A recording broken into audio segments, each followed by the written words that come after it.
いやー、これ波よね、波をこうやってるの。どっこいしさ。Hey everyone, so back to where we left off. I pitched my tent in a town about a half hour away, and then the next morning I hitchhiked on the local road instead. That was when I met these two, who came from Chiba, in the south.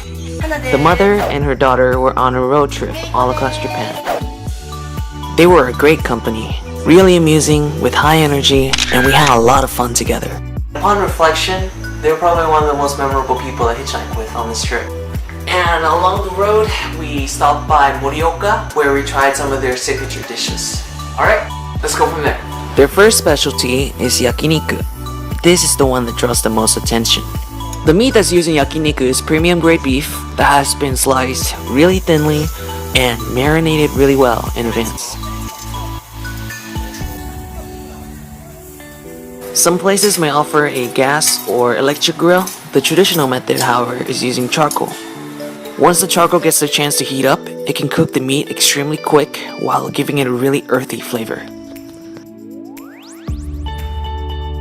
There is also a handful selection of sauces provided that you can use to dip your meat in order to enhance the flavor.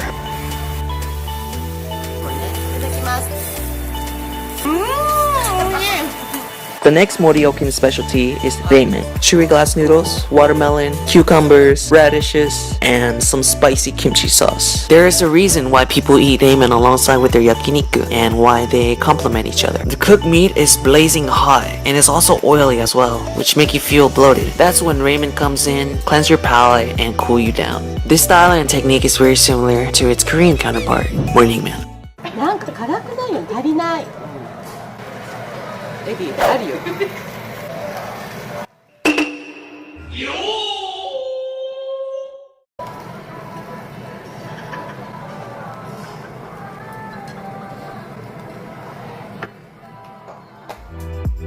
While it's been a blast spending time with them, I have to get a move on. I wandered around Morioka just for a little bit more before I continued.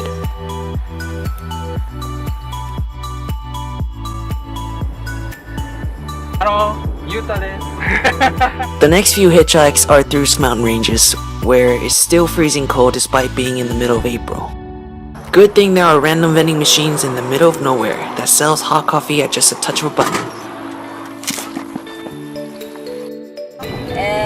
滝沢です。岩手の一戸から。Wait a minute. Did you see that? These two are almost identical. I got really curious and just had to ask around for the meaning behind this. Now then, allow me to interrupt with some quick facts about Japan.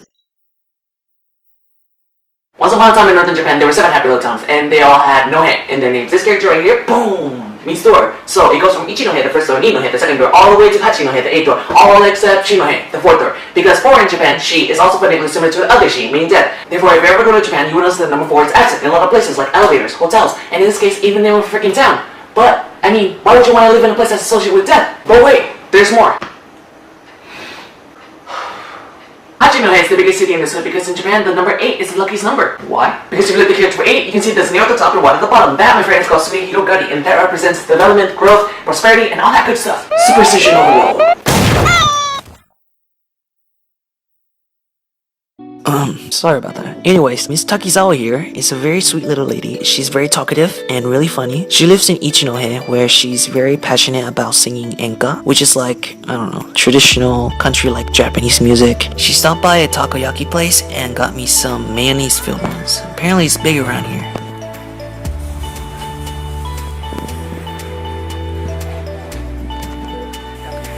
Custard. 食べませんか？いいよ、食べて。OK。お、あ、美味しい？お、Very good. いただきます。そうよ。あ、そう。自分で作るのよ。あ、そうですか。プレゼントくれるよ。Thank you. ありがとうございます。仏教？違う？なんだろう。仏教でもなんでもないけど、運気アップ。ラッキーアップ。そう。ラッキーアップ。はい、全部あなた。ああ、いいの？ I'm now slowly closing in into Hokkaido. The wind is violent and the nights are bone-chilling. I can't even begin to imagine what further north is like. There are two main ports to sail into Hokkaido, and they are very dispersed. So what I'm gonna do is hitchhike to the middle of the attention and see which direction I'll get picked up first. Luckily, this guy named Hiroki picked me up and was headed towards Aomori. He has a passion for the sport called curling, and he kept me entertained with stories about it throughout the whole ride. 青森県の水口ひろきです。お兄さんには地元に帰ったら YouTube でカーリング見てほしい。もしできたら自分でやってみてほしい。だからあとは青森を楽しんで、あとこの後の北海道までも気をつけて行ってきてください。じゃあ、ありがとう。And here I am, Aomori, the port city of apples? Initially, I did not intend to stay here that long, until I met Yoshi, the charismatic owner and chef of Suginoko. Deep inside the heart of Aomori, Suginoko shines brightly in the dim lights. The high-end restaurant is very well known in the north for its pure quality ingredients, exquisite taste, and the dedication that Yoshi puts into perfecting each and every detail of his art. The flavors may be complex, but the atmosphere of the restaurant is very simple and modest, which in turn allows the customers to focus on the intricate essence of the food rather than the decor. Many renowned celebrities and idols in Japan have dined in here, like Ayumi Hamasaki and Exile. That's why when Yoshi invited me to come dine in, I was beyond thrilled. Coming straight from eating cup noodles every day to the most unimaginable experience. Every dish was extraordinary. There was nothing that can be worth comparing to. But amongst all the bizarre things that Yoshi fed me that night, the one that stood out the most was shirako. Can you guess what it is? It's sperm. Literally, from a fish.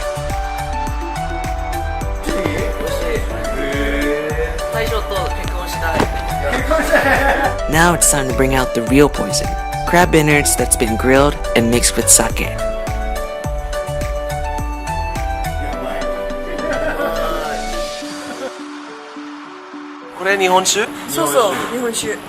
And then more sake.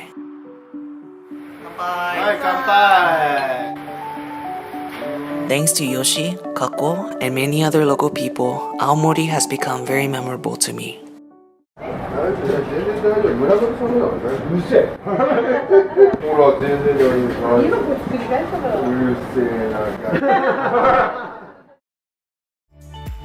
Today is a big day. Somehow my drunk butt managed to walk an hour last night from the restaurant all the way to the harbor and then camped. But I did it! And now, Hokkaido is just on the other side. This journey is finally coming to an end. There were many more cherishable moments that I haven't acquainted to you yet. These scenes are just barely touching the surface. But those moments were only meant to be experienced at the given time, in the given setting, and with the given people. If you have never hitchhiked before, I strongly encourage you to do so, at least once. That way, you can sympathize what I underwent and have a piece of your own experience. And if it's your first time, you shouldn't have any problems doing so in many safe places out there, such as this one. As always, thank you so much for watching, and I'll see you next time in Hokkaido.